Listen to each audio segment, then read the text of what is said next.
outrageous alibis. My intention is to befriend her and try to mentor her. I wrote a statement before I came here. You wrote a statement? Yes.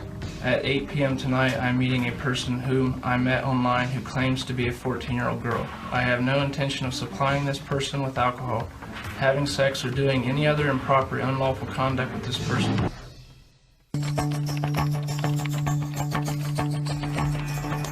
You get guys on the schedule a couple hours out. As it gets closer, something changes their mind, that's what's been going on. So that's why I'm not giving you updates on guys, because as the time approaches, they keep bailing off on it. Perverted justice decoys have been chatting with a number of men right around Greenville and in Dark County. And there came a point Saturday where they just started going away. The word's out around here. Greenville's getting. We put in Greenville to have these chat rooms, these guys stop talking. The detectives later speculated that somehow word got out around town, that our investigation was compromised. Anybody that does surveillance knows it's sit and wait. 10 seconds of action, 4 hours of boredom. People were getting a little cagey inside the house, wondering what was going on, how badly was it compromised, how far out did people know what was going on. There was a lot of pacing going on, a lot of nervous energy. Do we have eyes on the green van? No, he turned off. Well, we think it's a work van. We're not sure yet. We're just determining that. Oh, no. What was it? It was the camera guy. Yeah, it was one of the camera guys. We went 9 hours without anybody showing up at this house, which is the longest stretch of time I can remember in any of these investigations. And looking back, I think it had a lot to do with the fact word got out, at least close in, that we were there. So I got to tell the cops. He is on his way. We have another guy at 8. He's got the address, Net Buckeye. The guy is very, very slick. Everything is, I don't want to say it. You might be a cop. After 9 hours, we do see a car, and there were indications that this was a guy named Net Buckeye, who was coming over to meet a young teenage girl. Was that our Pathfinder going down the road there? That's what we thought. Do we have a transcript on Buckeye yet? It's on its way. Dale's running it over to you right now. Net Buckeye is inbound. I'm inside. He can't even see me. It looks like he's casing the house, but finally, he walks in the door. Hello? Hey, come on in. I just gotta go get my coat off, okay? Why don't Just sit down at the bar for a second. I'll Why be don't you right come back out there, here? okay? Hey, come out here for a second. Why don't you come on in and have a seat real quick. Okay. Take your hands out of your pockets for me. Please go ahead. Come on in and have a seat on the stool. Everybody hold. Everybody hold.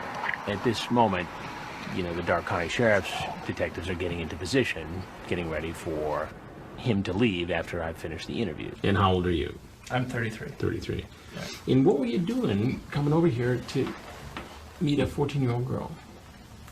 Honestly, I did not believe that that's who she said she was. I thought it was probably a guy trying to mess with me. What made you decide to come do this? I mean, help me out. Help me to understand it.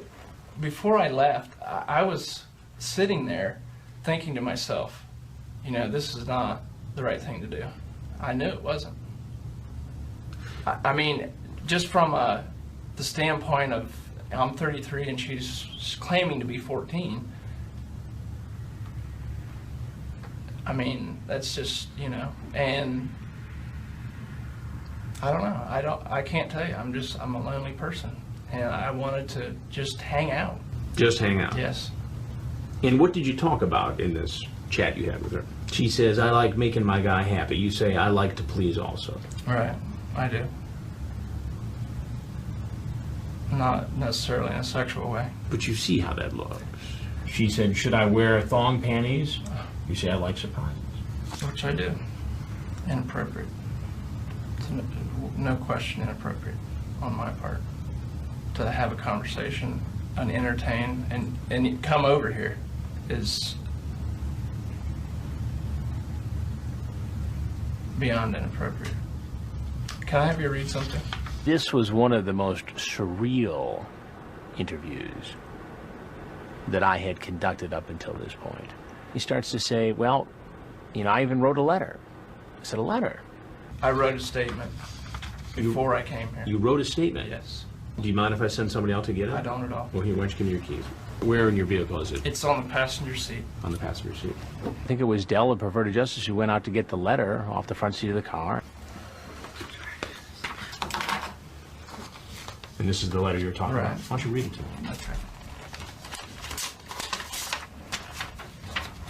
At 8 p.m. tonight, I'm meeting a person whom I met online who claims to be a 14-year-old girl. I have no intention of supplying this person with alcohol, having sex, or doing any other improper, unlawful conduct with this person. If she really is who she says she is, my intention is to befriend her and try to mentor her.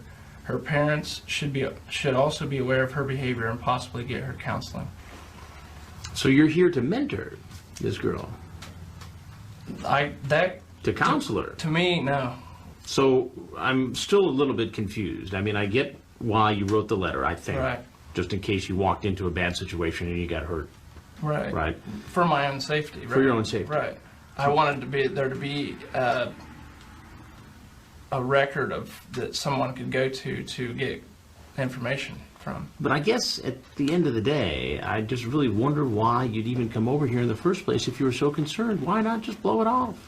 Call the police and say, hey, look, there's a girl home alone. And you may want to go check on her. Don't you think that would have been the better thing to do? But I honestly did consider that. Do you ever watch TV? I do. You ever watch Dateline, NBC? I have before, I think. Have you ever seen one of our stories on computer predators? I don't think so, no. Okay. I'm Chris Hansen with Dateline NBC. We're doing a story on adults who try to meet and then hook up with kids on the internet. And this is one of those stories. Okay. If there's anything else you want to tell us, we'd be happy to hear it. If not, you're obviously free to go. No, I don't have anything further to add. I think that pretty much covers it all, and I'm ashamed. All right. I'd just never seen it before. I was kind of blown away by it. Sergeant Chris with the Sheriff's Office. All right. At this time, we just want to talk to you and talk about some things that occurred here tonight. The detectives who talked to him and investigated the case pretty much thought that he was trying to protect himself. Why did you write a letter and leave it in your truck? Because to try to cover yourself. I didn't. Because you knew you messed up. You knew why you were going there, and you wanted to help yourself out if you got caught. What was this guy up to? Well, we refer to it at the office as an alibi letter. Alibi letter? Yeah. It was composed in such a way that it's our belief that he put it there, that if he should get caught, made it appear that he was completely innocent. A lot of premeditation there in my book. At the end of the day, he was arrested. He was charged with crimes related to online solicitation, attempted sex with a minor.